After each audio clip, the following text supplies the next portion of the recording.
Kali ini baru aja kelar nonton Longlegs yang jadi salah satu film horor paling fenomenal tahun ini. Mulai dari awal rilis trailer, film ini tuh udah banyak banget diomongin. Walaupun buat gue pribadi, bisa dibilang bukan tipikal penikmat film thriller ya pada dasarnya. Cuma sejak kehadiran trailernya rilis, gue tuh cukup antusias juga nih ngelihat feedback di sekitar dan coba nonton trailernya. Dan ternyata film ini tuh punya daya semacam daya tarik, dimana film ini tuh berhasil banget nunjukin betapa disturbingnya, kelam dan intimidatifnya scene-scene yang ditawarkan gitu. Tapi rasanya kalau ngelihat kualitas sound design, sinematografi dan jajaran aktor yang menjanjikan, buat gue gak mungkin lah gue akan skip nonton film ini. Disutradarai oleh Osgood Perkins, bercerita tentang seorang agen FBI bernama Lee Harker yang ditugaskan untuk menyelidiki dan menangkap seorang serial killer yang menjuluki dirinya sebagai Longlegs. Beberapa bukti mengatakan kalau dia ini merupakan seorang serial killer yang mampu menghabisi nyawa seseorang tanpa harus berinteraksi fisik. Nah, semakin mencoba mendalami kasusnya, Lee ini pada akhirnya menemukan semacam konspirasi mengerikan juga yang ada kaitannya dengan sekte pemuja setan. Tapi seiring berkembangnya penelusuran dia ini juga memberikan semacam keterikatan intrik antara si Lee dan si Longlegs ini. Terlepas dari low interest-nya gue dengan genre thriller, yang gue suka film ini tuh punya semacam treatment presentasi dari sinematografi dan sound design yang sangat smart banget sih. Dimana aspek teknis itu ngeblend banget sama storyline film ini. Selama nonton gue tuh jujur dibikin ngos-ngosan, tutup mata iya. Padahal plot film ini tuh aslinya slow burn parah. Film ini tuh semacam ngasih gambaran atau menunjukkan ke kita gimana sebetulnya kalau film horor tuh gak melulu harus ngeset jump scare sana sini, ngejual elemen-elemen kerasukan, agar kita itu dibuat ketakutan. Karena nyatanya film ini tuh bisa memberikan ketakutan secara natural tanpa harus mendeliver itu semua. Terus kemunculan sosok Longlegs juga di sini ditreatment dengan wow, gila sih kalau menurut gua.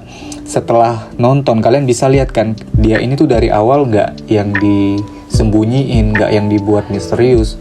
Keberadaan dia ini udah ada, cuman memang cara ngetisnya pelan-pelan. Ditis mulai dari setengah badan, kemudian ditis cuman punggungnya doang ataupun bagian kakinya doang, dan sesekali juga dimunculin secara mendadak itu footage wajahnya itu even cuman kayak kurang dari sedetik. Buat gue itu semacam treatment yang bekerja dengan baik ke filmnya. Nonton film ini tuh slow burn dari awal, jadi nggak ngebosenin sama sekali. Sinematografinya ya, seperti yang udah gue sampaikan tadi, gokil banget. Mulai dari grading warna sampai ke pergerakan kamera, betul-betul jadi senjata kuat lah film ini. Dimana nantinya kita dibuat terintimidasi sebagai penonton untuk ngikutin plot film ini. Scene Lee Harker ngobrol sama partnernya aja dengan wide shotnya ngadep ke arah kaca depan mobil gitu. Kemudian kameranya bergerak smooth, ngezoom.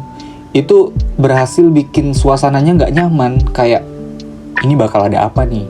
Bakal ada jump scare kah? Apa bakal ada musik jedar-jedar atau akan ada tragedi apa? Pokoknya hal itu yang gue rasain selama nonton. Horor yang secara psikologi berhasil banget nyampe ke kita yang nonton. Khususnya gue pribadi. Michael Monroe sebagai Lee Harker di sini lewat face expression yang ditunjukin, nggak perlu capek-capek mengunyah banyak dialog, kita udah paham nih betapa kelamnya situasi yang dia jalani. Seberapa banyak pertanyaan di kepalanya dalam menjalani kasus ini, ataupun gimana nantinya perlahan dia coba melihat perlahan dia coba melihat keterikatan pertanyaan-pertanyaan di masa lalunya. Lalu untuk Nicolas Cage sebagai sosok Longlegs, sakit sih emang nih karakter. Screen time dia walaupun terbatas, gue suka cara film ini buat memunculin keberadaan dia, yang dari awal film dia nggak disembunyiin. Seperti yang udah gue bilang, dia tuh ditis pelan-pelan. Gak ada scene yang nunjukin dia belak-belakan bunuh orang, tapi cara film ini mengemas scene dia berhasil bikin kita membayangkan dia ini sebagai sosok yang benar-benar parah, mencekam dan sangat mengintimidasi. Lalu untuk storyline-nya, gue kali ini jujur untuk storyline-nya tuh gue nggak terlalu yang pengen ngulik teorinya seperti apa. Apakah nanti ending film ini akan punya sequelnya, apakah nanti plotnya ini punya keterikatan dengan peristiwa apa.